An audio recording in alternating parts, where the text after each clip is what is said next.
দূরের এক গ্রামে বাস করত একটি খামারে দুটি গরু। আর গরুগুলোর নাম ছিল, মাগরুটির নাম ছিল মিনু, আর ছানা গরুটির নাম ছিল রাজু। তবে একদিন রাজুর মা রাজুকে বলল, রাজু বাবা, কালকে একটু আমি গ্রামের বাইরে যাব, তুমি কালকে কোথাও যাবা না। আচ্ছা মা, ঠিক আছে, আমি কালকে কোথাও যাব না নে।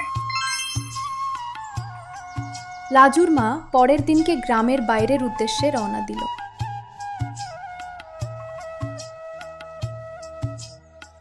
সকাল থেকে পেটে কিছুই পড়িনি, এখন খিদেতে পেটের ভেতরটা কেমন যেন করতেছে। আরে আরে সামনে যেন কি আসতেছে মনে হচ্ছে আমার দিকে। আরে ওটা একটা গরু। ভালো হলো, কিছু তো তবে পেটে যায়। দেখি সামনের দিকে এগোই।